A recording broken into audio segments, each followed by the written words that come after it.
And why are you coming out on the internet defensive? You were the last person with her because he's such a hater. He's such an envious person. He got so mad when Tamar got all the attention. This is the same way he treated me when I had to facilitate that wedding and I was the hired host. He walked around with his lip poked out and rolling his eyes every time Tasha K hits a room because he can't stand women's, especially black women's. I believe Tamar set up the whole, let me take you out for your birthday, let's hang out for your birthday thing with Funky Dineva to go along with this whole whatever thing she's doing. I say that because you took him out for his birthday, or you went out with him for his birthday, and look at how you are in the video. Like, whose birthday is it? Like, you walked in the party like it was your birthday. Were you celebrating this EP, movie, whatever? Then something happens to you, and instead of you just clearing his name because he was with you and you know the people are talking because you stay on your phone 24/8 because you're Tamar Braxton and you care what people think about you, you literally let these vloggers drag him. This could have ruined his career. I told you yesterday you was gonna pay me for my pain. I told you yesterday you was gonna pay me for my pain. See, you the type of person, you ain't used to having nobody around you to meet you where you at, all right? I'm equally as crazy, I'm equally mentally and emotionally unstable as you are. What if the birthday invite wasn't about candles, but cameras? That's the question hanging over Tamar's glossy night out with Funky. She sent the "let's celebrate you" text. She booked the spots. She showed up head to toe like the headliner. Inside the room, the energy shifted. Whose day was it really? Witnesses saw the entrance. Loud, confident, center stage. The optics screamed rollout. New project, new era, new buzz. And that's fine if it stops there. It didn't. Hours later, a sudden injury. What is the drama? All I know is I went to bed and I woke up and my life changed. And I probably shouldn't have said nothing, but I panicked because I was scared and I was alone and I was in pain. A swirl of confusion, a vacuum of answers. And in that vacuum, the internet did what it always does. It picked a villain. Here's the part that stings. She knew the timeline. She knew the whispers. She lives online. She reads the comments. That screen time isn't a rumor. It's a brand. And still nothing. No quick line to cool the temperature. No, he was with me, he's clear. Instead, vloggers ate. Threads exploded. Clips looped. His name trended for the worst reason. Y'all want to know what all the hell going on, bitch? I want to know what's going on too, bitch, okay? The lady got on the internet and said she almost died. Listen, let me just go ahead and get this out the way, okay, before we even get to the top of the show. I don't know what happened to the lady. Okay, for those of y'all that don't know, I'm talking about Tamar Braxton. I don't know what happened to the lady. We went out. What night that was? We went out. Saturday night. We went out Saturday night. We went to the Roof Chris. We ate. We had a good time. She was like, "Let's turn up for your birthday." We went down to the V12. Shouts out to Vinny and all the people at V12.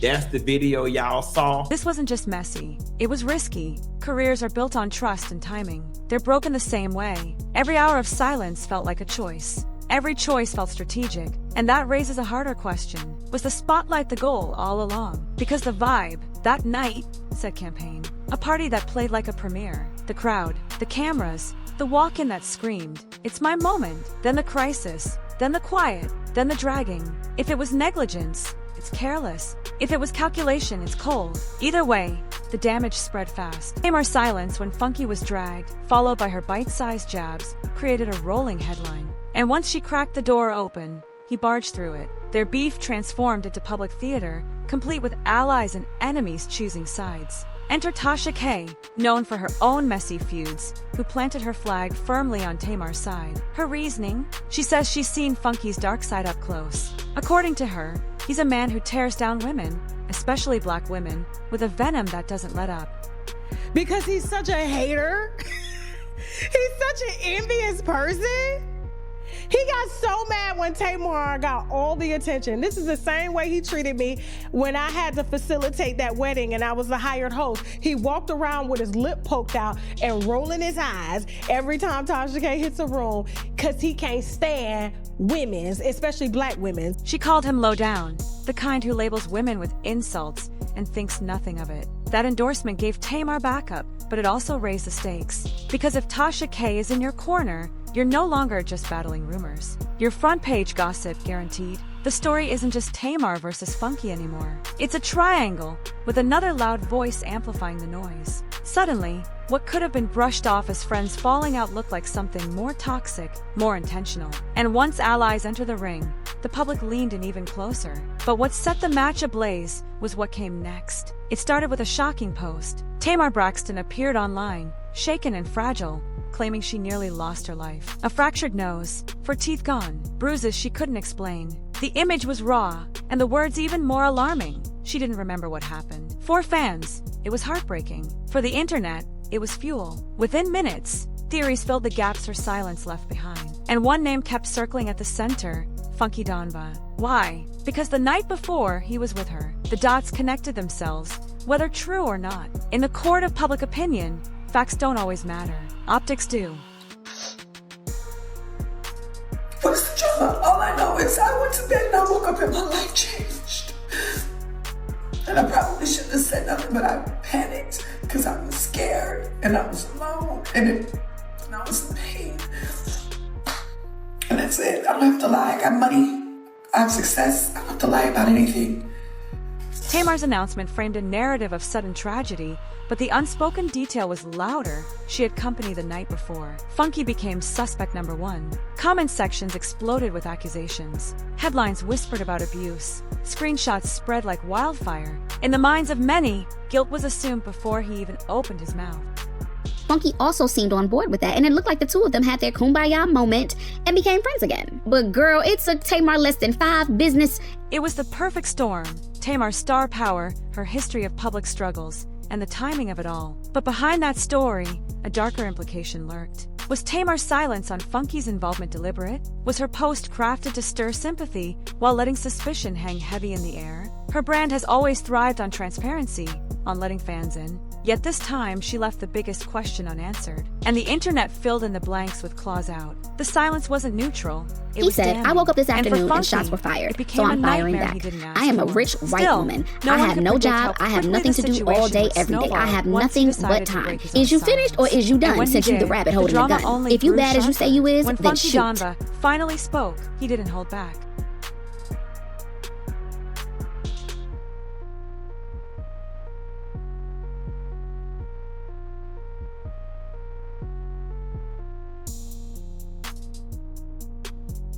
He laid out a timeline as if reading receipts in court. Saturday night, Ruth's Chris, dinner, laughs, clinking glasses. Then the after spot, B12, where the viral video came from. He stressed that Tamar was the one who insisted on celebrating, pushing the birthday turn-up even harder than he did.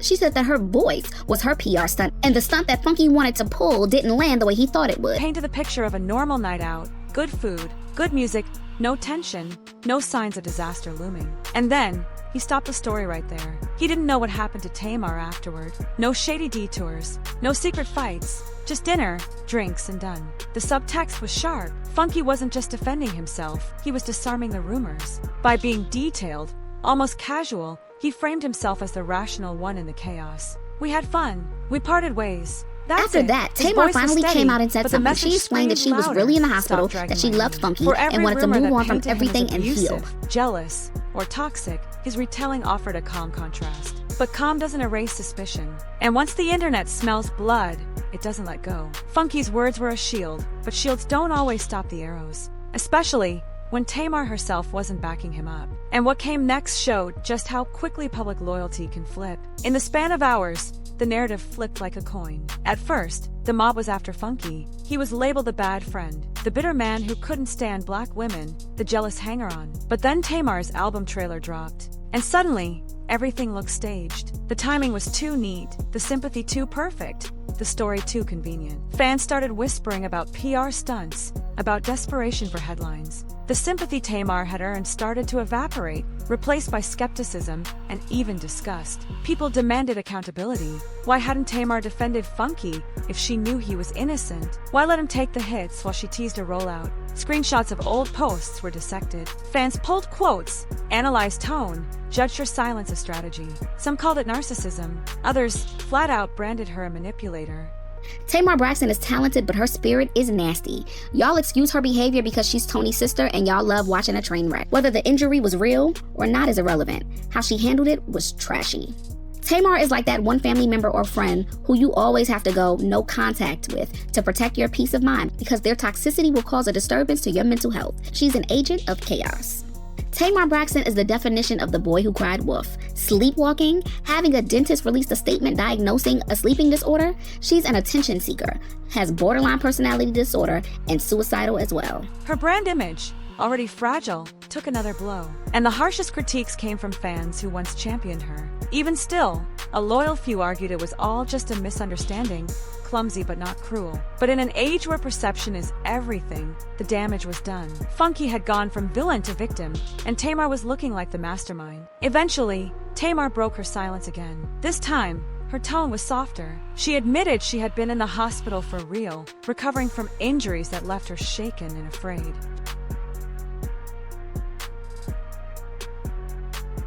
She told fans she loved Funky, that she wanted to heal and move on. It sounded like closure, a chance to reset. And when Funky echoed the same sentiment, it felt like a fragile truce had been reached. For a brief moment, the storm quieted. Fans sighed in relief, hoping the worst was over. But beneath the calm, the cracks were already visible. Tamar's words read like damage control, a script meant to smooth the chaos without addressing the root. She didn't admit to mishandling the rumors. She didn't acknowledge the silence that let Funky take the fall. Instead, she leaned on vague declarations of love and friendship. And Funky, though willing to meet her halfway, seemed cautious, like someone bracing for the next hit. Because with Tamar, peace often feels temporary.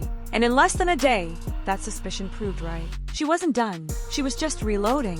When Funky clapped back, he made it clear he wasn't scared of Tamar's games. His words dripped with sarcasm and venom. I am a rich white woman. I have no job. I have nothing but time. The lines went viral because they weren't just comebacks. They were a promise. He had time, energy, and the kind of reckless boldness Tamar wasn't used to. He accused her of being fragile, unused to people standing their ground against her antics. And then came the most chilling part. He admitted he was just as unstable, just as wild, and just as willing to escalate. For my pain. See, you the type of person, you ain't used to having nobody around you to meet you where you at, all right?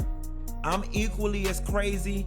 I'm equally mentally and emotionally unstable as you are. It wasn't just a defense. It was a declaration. Funky was saying, if you want smoke, I've got it. If you think you're the rabbit with the gun, pull the trigger. The internet ate it up. Screenshots and sound bites were shared like memes. Tamar had found someone who wouldn't bow, wouldn't block, wouldn't let it slide. And suddenly, her usual playbook looked flimsy. Funky wasn't just defending his reputation.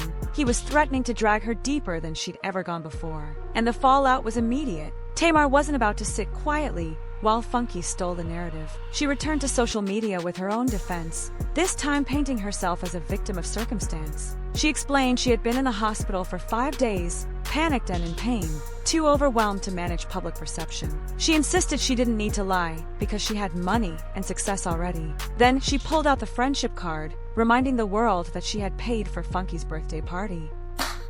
And that's it. I don't have to lie. I got money. I have success. I don't have to lie about anything. What did that person tell you? That their birthday party I paid for?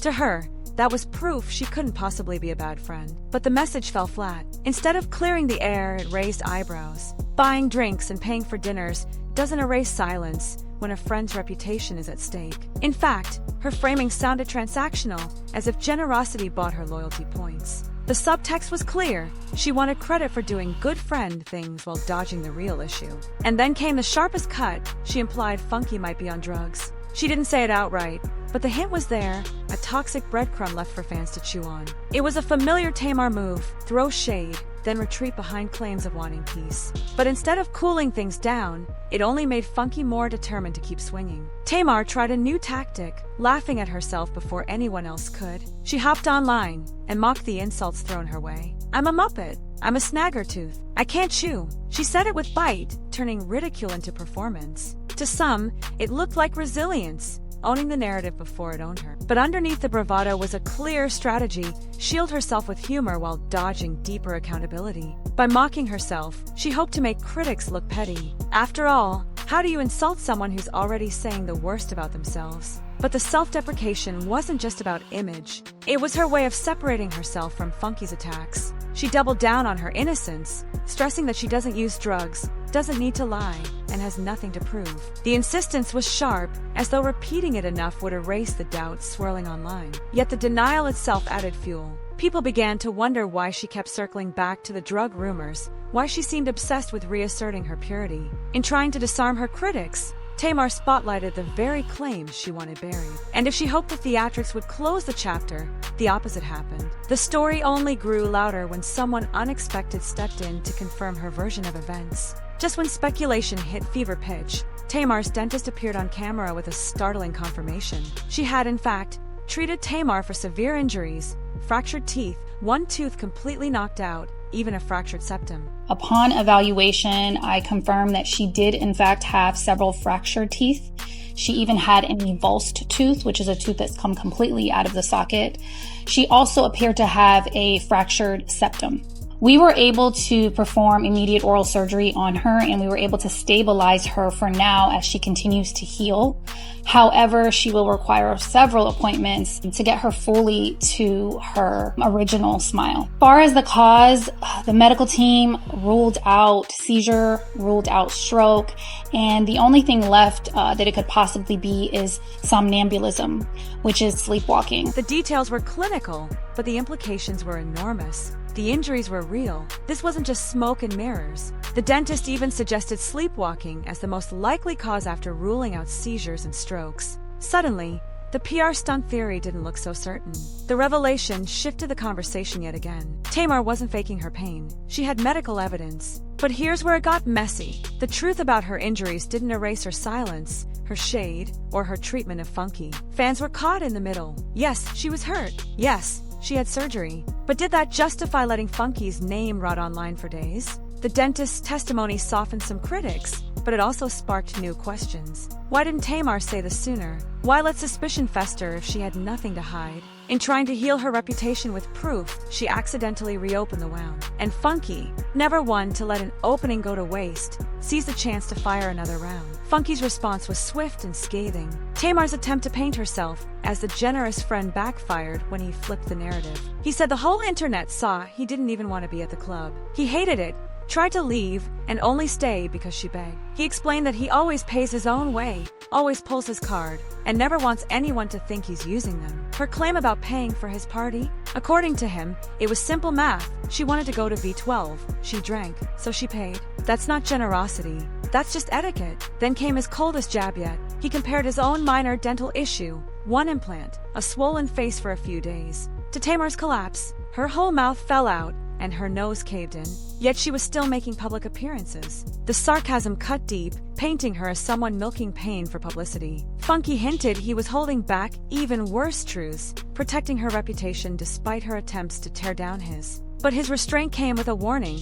If she kept poking, he could ruin her. It was a threat disguised as patience. And it made fans wonder, what else does Funky know? What secrets was he dangling just out of reach? The feud had gone from messy to dangerous, and both sides seemed ready to take it lower. For all the noise, Funky's ask was surprisingly simple acknowledgement. He didn't want a parade. He didn't want Tamar to crown him Saint of the Year. All he wanted was a single line, a quick post, some shred of public clarity that said he had nothing to do with this. That's it. But Tamar never gave it. Instead, she spiraled into subtweets, shade, and self-praise, while Funky sat in the crosshairs of suspicion.